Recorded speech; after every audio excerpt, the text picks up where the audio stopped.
Nós estamos muito preocupados com os rumos da campanha. Por quê? Porque se iniciou, como a gente já foi abordado aqui, uma verdadeira campanha difamatória dessa chapa. E eu fico me perguntando por quê. Por que se fala tão mal dos componentes de Juntos pela FUNCEF? Eu estava ontem no Rio e um dos colegas estava distribuindo, eles tinham um candidato, né, de uma das chapas, junto com uma pessoa lá distribuindo folheto. A única coisa que o candidato falava e a pessoa que estava distribuindo o folheto era o seguinte: não vote. Ele nem fazia a propaganda da campanha dele. Sabe o que ele fazia? Eu ouvi, hein, gente? Ninguém me falou. Não vote no Juntos com a patrocinadora. Só isso. Ele distribuía o folheto e falava assim: olha, não vote na chapa Juntos com a patrocinadora. E eu ali, estava no computador, e aquilo me levou a pensar, gente, realmente essa chapa é uma grande ameaça. Mas por que ela é uma grande ameaça? Porque realmente ela está alinhada. Alinhada com algumas questões que para a gente são compromissos. Alinhada com missão da FUNCEF, ou seja, qual é a missão da FUNCEF? Nós estamos alinhadas com ela. Dar resultado, gerar resultado, cuidar dos nossos participantes, se preocupar com o bem-estar dos assistidos. Nós estamos alinhados com isso. Nós queremos resolver o problema do equacionamento, porque não adianta a gente ter uma campanha para explicar por que nós estamos pagando o equacionamento, que é o que está acontecendo. Tem uma chapa, e você vê isso, explicando por que não fez. E tiveram 4 anos. E aí é importante a gente fazer uma consideração aqui, que é, em todas as reuniões, a gente sempre insiste. Nós reconhecemos o importante trabalho que os auditores fizeram há 4 anos atrás, em um momento muito difícil da nossa entidade. Em várias reuniões, frisamos isso. Mas nós entendemos que vivemos um outro momento. E precisamos de outros colegas com outros perfis à frente da nossa entidade. E não se trata aqui, porque temos uma visão diferente da entidade, de que os colegas agora têm problemas de gestão, têm problemas de conduta pessoal. Não é nada disso. É um momento que, no nosso entender, exige perfis diferentes. Nós entendemos hoje que, naquele momento, e nós votamos na chapa dos auditores, e eu não me arrependi. E eu acredito que muitos não se arrependeram. Só que me preocupa hoje, quando a gente acha que ainda nós precisamos só de auditores na FUNCEF. Porque, na realidade, se a gente continuar achando que a FUNCEF só precisa de ser auditada, problemas e mais problemas. E ontem um gerente falou assim para mim: Alberto, imagina uma agência sendo administrada só por auditores. Talvez em um determinado momento você pode chegar na agência e falar assim: olha, eu preciso fazer uma auditoria aqui nessa agência. Você chegou lá no primeiro dia e você viu de tudo. Aí você falou assim: peraí, eu tenho um amigo auditor, vou trazer esse cara aqui para passar 1 mês trabalhando aqui dentro. Ótimo. Aí você chama o melhor auditor que você conhece, põe lá, e ele faz um excelente trabalho. Aí acabou aquele mês, aí você fala: não, vou deixar esse cara aqui. Gostei desse cara, está todo mundo aqui com medo dele, porque ele acha, com a devida proporção, isso aqui é uma analogia, porque ele acha que todo mundo está fazendo coisa errada. Então o cara que ali, talvez, por ter o auditor perto, ele vai redobrar a preocupação dele com o dia a dia na agência. Só que tem um problema. A agência vai parar. O cara que vai fazer lá o dossiê dos empréstimos, né, eu trabalhei pouco tempo na agência, apesar de ter sido muito feliz há 29 anos atrás. Foi o melhor período da minha vida. Mas eu fico imaginando, e mudou muito a agência, Eu estava no plano Collor naquela época, foi um momento de muita felicidade. Mas aí eu fico imaginando, e tive auditorias naquela época, eu fico imaginando aqueles colegas preparando os dossiês hoje, né? E com aquele sentimento que tem muita preocupação e eu preciso gerar resultado, preciso gerar resultado dentro da agência. E a minha sensação é que se hoje a gente ainda insistir com a ideia que a nossa entidade precisa só ser focada na tal caixa preta, que se não foi aberta ainda, pelo amor de Deus, 4 anos para abrir uma caixa preta, hoje eu estou dizendo o seguinte, ó, a gente tem que entrar lá para abrir uma outra caixa preta. Porque a gente não tem informação de nada. Então hoje a gente precisa discutir o que nós queremos da nossa entidade. Porque ela precisa gerar resultado, correto? E alguém me perguntou um dia desse, mas vocês são contra os auditores? Eu falei, não, muito pelo contrário. Nós queremos que o trabalho de auditoria na FUNCEF continue e seja ainda aprimorado. Só que a gente quer muito mais do que isso. Nós queremos gestores à frente da FUNCEF. Nós queremos gestores auditores, nós queremos gestores advogados, nós queremos gestores economistas, nós queremos gestores contadores, gestores financistas, ou seja, eu quero gestores. E esses caras, eles vão escolher os melhores advogados, os melhores auditores, os melhores contadores, os melhores técnicos, para cada um atuar na sua área. E a FUNCEF conseguir caminhar, gerar resultado para enfrentar o quê? O seu mais grave problema, equacionamento. Esse é o mais grave problema da nossa entidade hoje. Converse com um aposentado, que às vezes ganha 5 mil, converse com o presidente aqui da AEA, converse sobre a situação dos aposentados que você vai ver, cara, esse aí é o problema. E toda vez que nós começamos a falar sobre FUNCEF, eu me lembro dos relatos que já ouvimos sobre a situação dos aposentados. Em curto espaço de tempo, o que mais me sensibilizou um dia desses foi um relato de uma aposentada no Nordeste, que estava indo à superintendência pegar lá a sua cesta básica todo mês. Eu falei assim, cara, a gente tem que olhar para esse pessoal. Os ativos, nós da Ativa, ainda temos problema, temos equacionamento, mas de uma forma ou de outra, nós não somos atingidos tão brutalmente como uma pessoa que tem o seu salário só, está cuidando já dos netos, e está vendo ali 20% sendo arrancado já, a pessoa com crediplan, com outros empréstimos, consignatórias. Então, assim, esses caras, essas pessoas são o nosso alvo. Nós precisamos olhar e falar assim, nós precisamos acabar com o equacionamento. E quando nós falamos de gestão, é justamente isso. Eu não quero só entender por que nós temos nossos problemas. Eu quero resolvê-los.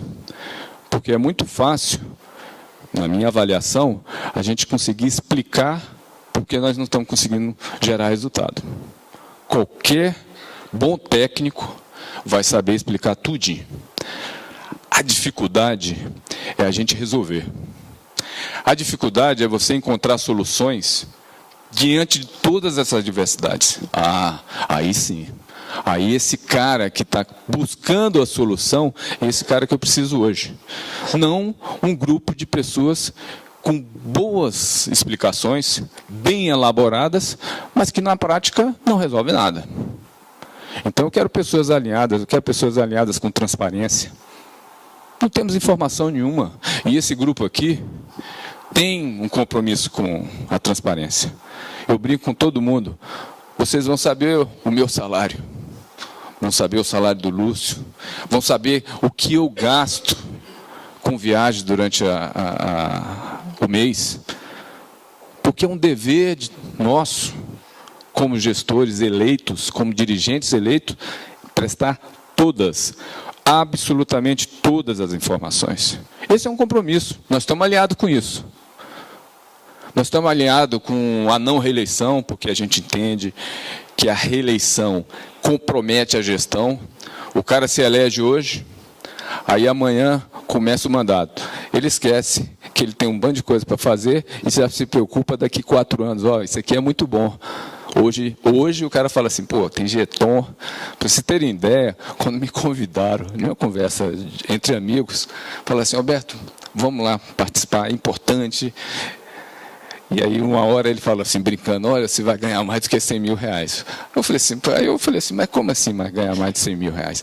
Não, porque parece que os diretores têm assento em algumas empresas investidas, e cada jeton é 20, 30 mil e tal. Eu sei que dá mais de 100 mil. Eu falei, tá aí, cara, eu acho que eu vou entrar nisso aí. Sabe por quê? Para acabar com isso. Porque isso é uma vergonha. Isso é uma vergonha. Isso macula, isso compromete qualquer compromisso com a gestão dentro da nossa entidade. E já é compromisso nosso. Assistam a nossa reunião de segunda, dia 20, em que foi dito isso. Nós temos um compromisso envolvendo isso. Nós somos alinhados com a governança porque nós entendemos que não precisamos mais se preocupar com pessoas. Não podemos achar que pessoas vão blindar a nossa entidade. Não vão. As pessoas são suscetíveis, elas são fracas. Todos nós somos fracos, faz parte da natureza humana. Às vezes o cara recebe lá, olha, estou com uma dificuldade aqui para administrar uma coisa, e aí ele morre. O cara chega assim, olha, esse cara está me dando muito dificuldade. Isso testemunho de lá de dentro. Esse cara está me dando trabalho. Eu vou oferecer uma empresa aí para ele ser conselheiro, para ele ganhar 50 mil, para ver se ele cala a boca. Tá? Para ver se ele nos dá menos trabalho aqui, menos preocupação. Então, essa é a realidade. As pessoas são fracas. Então, quando a gente diz que é alinhado com a governança, é porque a gente não quer estar dependendo de pessoas. Chega de salvadores da pátria.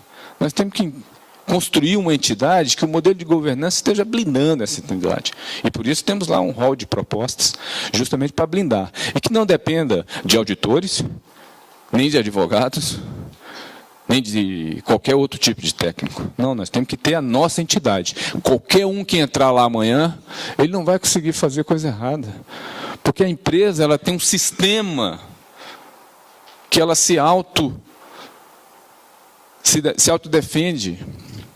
Ela tem condições de enfrentar qualquer investida, qualquer ação, e vão ter várias, não vai acabar, isso vai ser sempre vai ter alguém mal intencionado lá, seja dirigente, seja empregado, tentando fazer alguma coisa. Isso faz parte do dia a dia de qualquer empresa, mas nós temos que nos preocupar com isso.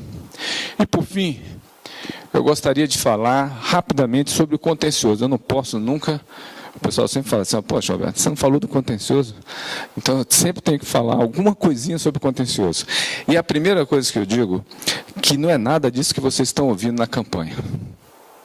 Quando você fala em passivo contencioso da FUNCEF, e em uma das chapas ela está dizendo o seguinte, que é o mais grave problema da nossa entidade. Não é o mais grave problema da nossa entidade. Insisto, o mais grave problema da nossa entidade é equacionamento. É equacionamento. Porque é muito fácil você falar que o passivo contencioso é o mais grave problema. Você sabe por que é fácil? Eu vou dizer por que é fácil para o cara que está lá na frente dizer que é o mais grave problema. É porque eu não tenho condições de resolver. O cara vai... Eu assisti uma palestra de um dirigente, está gravado, então eu posso falar que é verdade. Quando a gente diz que respeita tudo, a gente tem um diálogo a respeito de posições. A gente evita adjetivar. Mas eu ouvi de um dirigente, atual dirigente da nossa entidade, falando sobre passivo contencioso. E ele falou realmente alguma coisa que tem muito a ver. Mas o tempo todo, ele fez uma remissão à patrocinadora como a responsável por esse passivo, e que ele não podia fazer nada. Aí eu fico pensando, poxa, esse discurso é muito fácil. Eu digo que o mais grave problema da minha entidade é o passivo, e falo muito, falo 16 bilhões, isso vai acabar com todo mundo, vai acabar com a entidade e tal. Aí eu venho para cá e digo, olha, eu tenho outra informação para você, não depende nada de mim, só da patrocinadora, ela é responsável por tudo, culpada, não sei o quê. Aí eu falei assim, mas então nós estamos perdidos, vamos para casa, chorar. Não, nós temos um problema sério, sim, de passivo, contencioso, seríssimo, isso é certo, mas eu tenho afirmado que a solução do passivo contencioso depende só da FUNCEF, somente da FUNCEF. É claro, aí alguém vai perguntar, mas como só depende da FUNCEF? É porque nós precisamos, primeiro, entender o que está acontecendo, nós temos poucas informações, mas nós sabemos que a solução e o encaminhamento dessas soluções é a partir da atuação nossa, da FUNCEF, como gestores. E como foi dito aqui, talvez a gente não consiga resolver com a patrocinadora a parte que lhe cabe no problema, hoje. Mas nós vamos saber conduzir isso judicialmente, extrajudicialmente. E eu tenho afirmado, e volto a afirmar aqui, se soubermos trabalhar com seriedade, com honestidade, a questão do passivo, nós vamos, em curto espaço de tempo, reverter toda a provisão, se não toda, porque nós temos problemas sérios de condução em alguns processos judiciais, então a gente não pode falar em reversão total da provisão, mas eu digo para vocês o seguinte, se conseguirmos conduzir com seriedade e honestidade e parar desse discurso de colocar a culpa em terceiros, porque colocar em culpa em terceiros é você se livrar da responsabilidade de resolver, em curto espaço de tempo, nós vamos ter a reversão da provisão relacionada ao passivo e nós vamos afastar esse fantasma que colocaram à frente dos nossos problemas, criando uma verdadeira cortina de fumaça para os reais problemas da nossa FUNCEF. Problemas de gestão, problemas de governança, problemas de transparência, tudo que nós podemos resolver. A diretoria administrativa é nossa. Pare um pouquinho e vejam, vai ser dito aqui pelo Lúcio, veja o quadro que nós temos hoje dentro da FUNCEF no que diz respeito à área administrativa, logística, empregados, sistemas que controlam os pagamentos dos nossos benefícios, nos sistemas controlados em planilhas Excel. Isso é razoável? Não é. Muitos dos problemas dependem de nós. Por isso nós temos um projeto de gestão. E todo mundo acha melhor, primeiro, enfrentar problemas e alegar que esses problemas são de terceiros. E o outro, em vez de sentar com a gente para discutir a nossa pauta, desqualificar o cara que está falando e está propondo isso. Isso é muito fácil, qualquer um faz. Mas nós vamos continuar. A campanha está muito dura, está muito difícil, todo dia a gente conversa sobre isso. Mas a gente acredita nesse projeto e quanto mais adversidade, isso é coisa de gestor, parece. Quanto mais adversidade, mais a gente fica assim, eufórico para continuar na luta. E se Deus quiser, dia 2, se não vencermos no primeiro turno, a gente vai para o segundo turno e vai enfrentar e continuar enfrentando tudo que a gente está vendo aí, com debate, com proposta. Então, eu não quero analisar quem é quem, se ele é bonito, é feio, gordo, magro. Eu quero sentar com os meus adversários e ter uma agenda de propostas para discutir com eles. É assim que nós vamos continuar essa campanha, acreditando que a gente está construindo. E se não vencermos, a gente contribuiu sim no processo, porque a gente quer continuar a discutir FUNCEF. Tá bom? Obrigado, gente.